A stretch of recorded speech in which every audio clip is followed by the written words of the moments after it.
maansada gurdo bal maasadan gurdo abaan maasadan gurdoon asmaay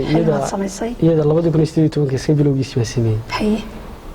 marka adigu horta maasadan ma aha mid real iyo mid iska amal awaala waad macnaha guurkii dhalinyaradu in kuu iska yaraaday habluhuna inta badan wiilasha shuruudo badan bay ku xidhaan waad dhalinyarada la laftarkoodana horta jacaylku horta wuu jiraa laakiin waxaa jira dadka qaar inay qof u xidhnaadaan oo yidhaahdaan qofka haddaan la helin ama aanu guursan aniga iimaba aha noloshan waan ka dhacayaa nolol kale ma bilaaban marka dabcan waa meeshaan iska mala awaalay anigu iyo sidii dabcan intaan in guur u bandhigo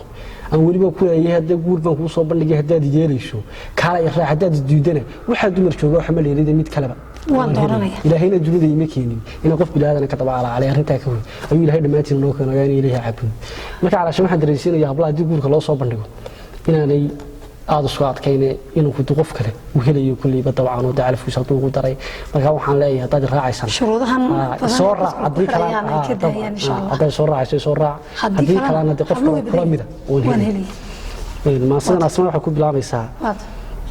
in badan baan ku goobo gabar yahay ku raajiyay fariintaydu gacaloy kulay way ku gaadho waad gaabsanaysay waxba geed magool iyo mulciyada godkoodiyo dhufeyskuuna inay yahay u soo gabanin aniga iyo gaadmadu ma fiicnay intaad qalbigayga gelinay jacayl aan gureyn abid ama aan gaboobin runtii ma gubaysay adigoo ni gaasirin kafna iga gelin hoy go'aankaaga soo sheeg علشان markaan jacayl aan u gudbiyo guur waliba waxaan leeyahay go'aankaagu ku noqon garan maayo anigu iyo hadad gacal lahuun ay gacmo furanayso soo galka shay tiraahdana dilad eeba weeyo sida gabadhiye ka rabay hadii aad iskeejiso meel sare iskeysana waxa gabadh adduunyada uu lahay duldhigay dumar mid ma dheeriday karo ku darso gobaayay waxa guul la aadmiga u abuuray gabadhii waa inay gartaan heerka xaq guul leeyahay faray garashiyo qiraal xoogan guul badanin nabigeena isna aynu garanayno go'aankiisa dhamin raacno u gargaaro diinteena warka gaala soo qaado inay garwaaqsan gabadheed diinteena waxayna fartaba garanno gidigeena aan raacno tudciyada ugu waabaysan waxaan uga goon leeyahay gobol aan u soo qaatay hadii uu go'aankaagu noqdo guur mar raba heedhe ama waan ku gaasirayba inaan guul ii keenin guudka dunidan aan joogo inaan gabadh ka daba ooyo qof adoona gaarsiiyo meelan allaba geenin garaadkaygu ima siiyo inaan gelin calaacale ama galaacato badane waxa guul ii keenay arinta ka weyn gacalo hadii aad gobaad baratay rag ku geeyay meel sare gudigood calaacala ugu gabankan ma ahay waa wiil garasho dheer oo runta garabka saaro aan calaacal geeyinkan ku darso gobaadii ragii waa gabaabsiba dumarkiina dhalidood waxay goobayaan dumarkiina dhamidoodu waxay goobayaan dhami wiil garasho dheer oo garan kara xaqoodo gaari heedha dhaqi kara ee hadaad garaalay gurigiina jeceshahay inaad joogto gabadh yahay gabalku ugu dimo oo gayaankaaga joogto guuri kasta yimaadana gabdho aad fulkoo tahay gacmo deelan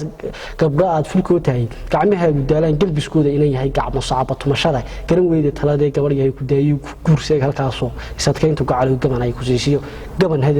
ay ku siisiyo guur hadalkii daay galin baad ku nafisay guur hadalkii daaye galin baad ku nafisay intaasna kaga imaado maasada gurdoon oo markaas qadar leeyahay waxba yaan namada lagu adkaynin xujooyin fara badan aynu raacno wadada sunnada nabigeena sallallahu alayhi wasallam oo namadii habluhu aroosyada iska laba dhacaan oo habluhu ka daayaan waxyaabaha adag ee namada ay ku xirayaan ama shuruudaha